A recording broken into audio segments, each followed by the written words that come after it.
If I had to learn jazz again, what would I do differently? In this video, I'm going to share a few things which I wish I'd have known when I started learning jazz guitar. Hey everybody, Jamie Holroyd here helping you learn jazz guitar. Welcome to the channel.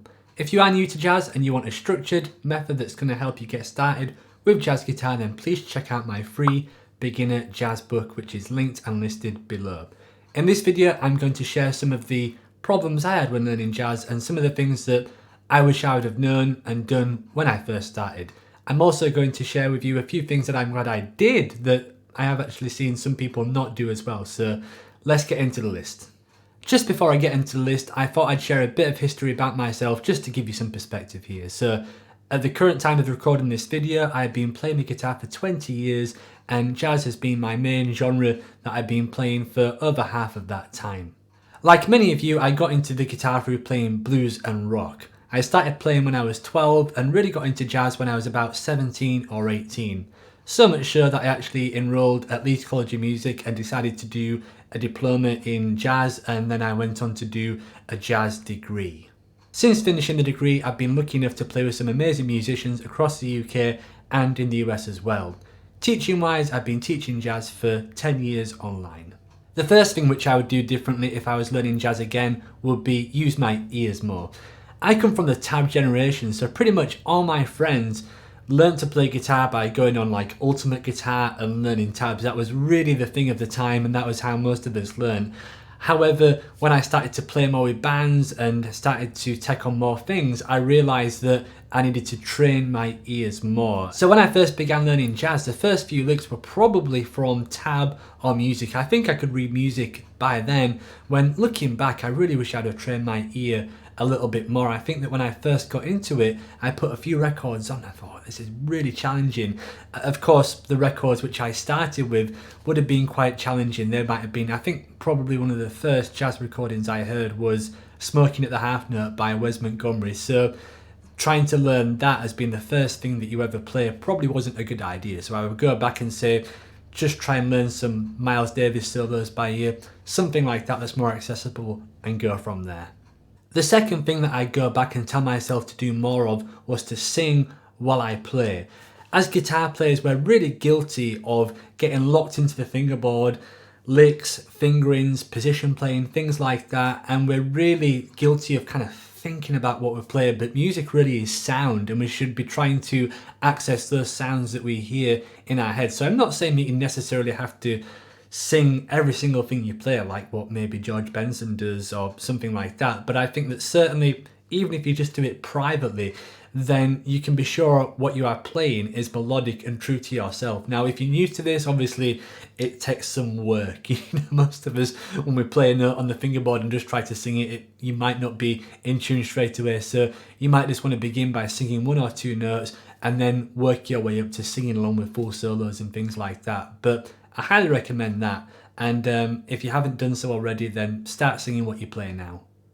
The third thing which I go back and tell myself to do would be learn to read music. As I said before, I come from the tab generation. All my friends in school that learned to play guitar used guitar tab.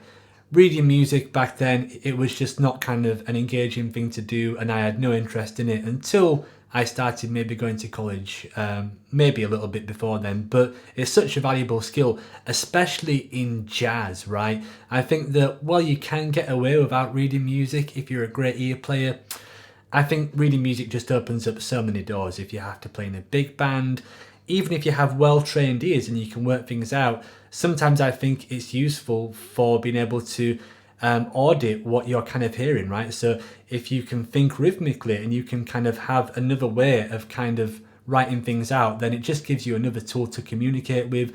Obviously, if you're trying to communicate with other musicians, then you can't really give a piano player any tabs. So I think that being able to read music can open up a lot of doors, and I think that it can basically help you. It's like speaking a language, right? If you had to learn French or something like that, then you could probably get by to a certain degree just by speaking a language and not being able to write it.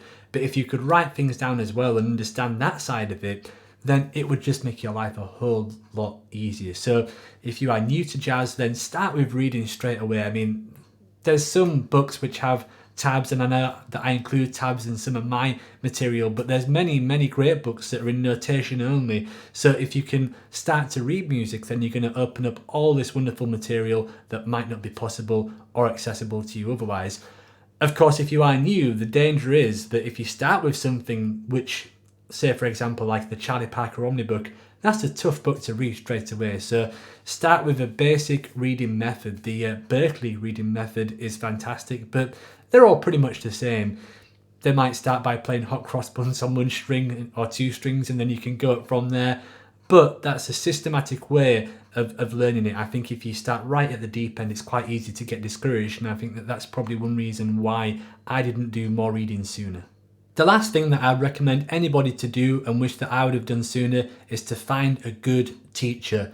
Hopefully you guys don't see this as any kind of shameless self-promotion. I'm not saying that you should necessarily select me as your teacher or anything like that, but I think something like jazz, there is so much information, and I think that even if you have a teacher for 6 months or a year just to help you understand the process and get some instant feedback on your playing, that can make the learning process much more fun, engaging and motivating to do, and help you out more. You can obviously teach yourself a lot, right? You can use videos like this, or you can go online and you can teach yourself jazz by ear, but putting it all together, playing with people, making the big full picture of things, I think is 10 times easier to do with a teacher.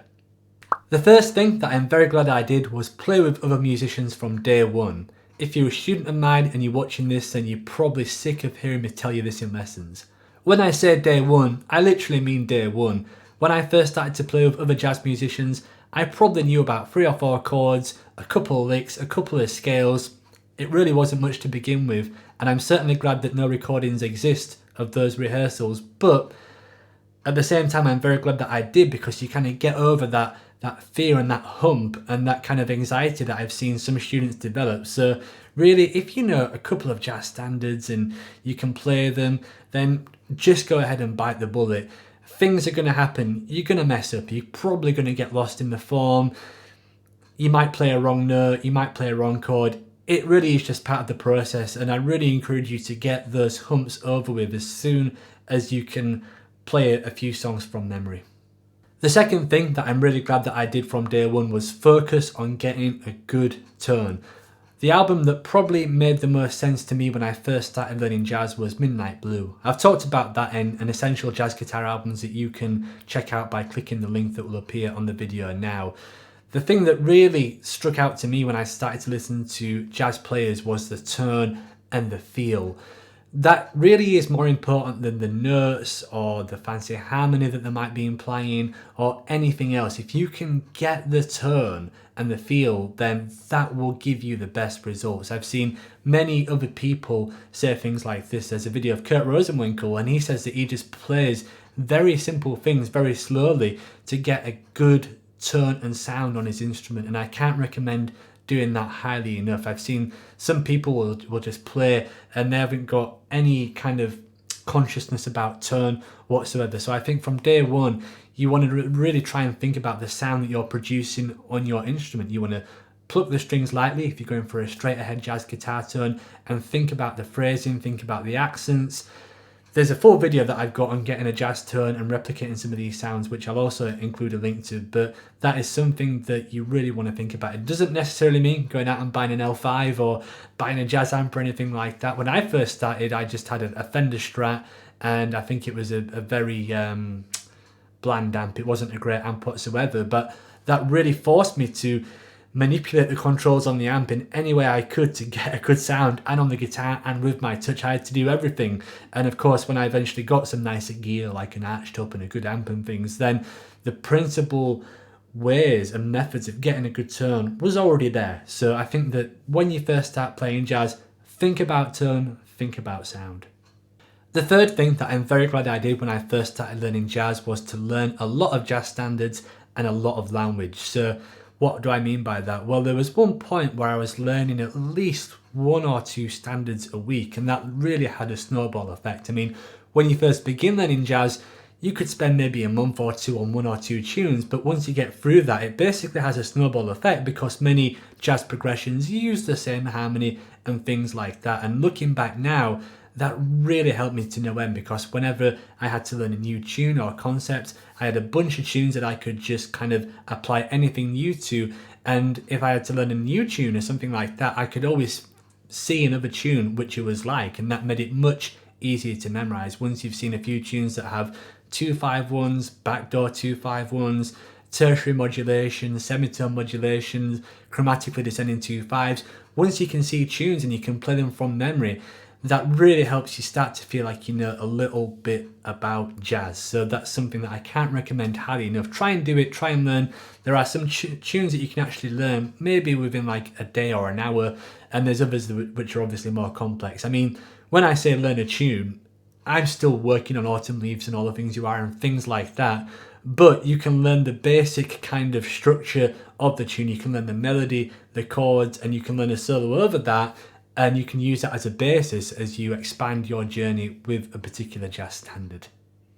Besides learning standards, you obviously have to learn language as well. Jazz is a language, and the more lines and solos you know, the more fluent you'll be in communicating that language. So that is something that I'm very glad I did. There was a point where I was just learning, I don't know how many lines a week I was learning. I was just obsessed with learning jazz lines, and I was really kind of into that for a long time. And even solos as well. I've learned quite a few full solos by this point too. So I think that really is a mandatory process that everyone has to go through.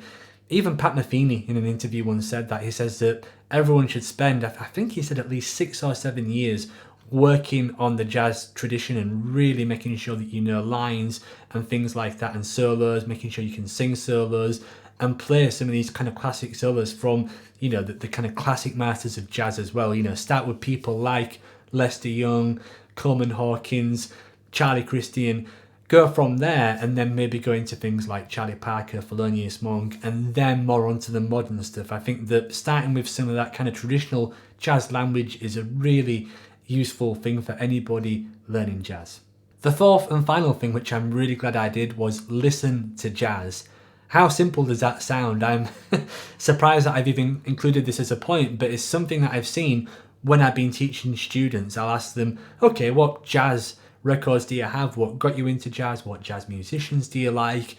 And some of them won't have any idea at all. Others might just know 1 or 2 jazz players. And really, there's so much you can learn just from listening to jazz and being aware of the sounds that you want to go for. And this is different from transcribing. Obviously, transcribing and learning lines, as I previously said, is kind of an exercise which is more demanding of you, right? You've either got to sing those solos, play them on your guitar. It's something that involves you, but just listening to jazz is something that you can almost do passively. I think that you should really make an effort to listen to it properly. You know, sit down, listen to a record from start to finish and try and get the idea of it. Don't always just listen to jazz in the background while you're driving. You really need to listen to it and think about everything that's going on, because if you listen to it passively, while that is better than not listening to jazz at all, there's many subtle details that you can miss by not giving it your full attention. So that's one thing that I'm glad that I did. You know, even now, I know people that know loads more about jazz records than me, and I'm still getting recommendations from friends and peers who still kind of throw out good names and good albums which I've not heard of. So if you're watching this video and you can't name 10 jazz albums off the top of your head, then pause this video, go find some albums now, listen to them, enjoy them, and go from there. Your playing is going to be not as good as what it can be unless you begin listening to jazz. I hope that you found this video useful and it saves you from making some of the mistakes which I've made in the past. What I'd like to know is, what would you do if you had to start learning again? What would you go back and tell yourself about learning jazz from the start? Please share your thoughts in the comment section. I'd love to know. If you like more content like this and you enjoyed this video, then please subscribe to this channel and give this video a like.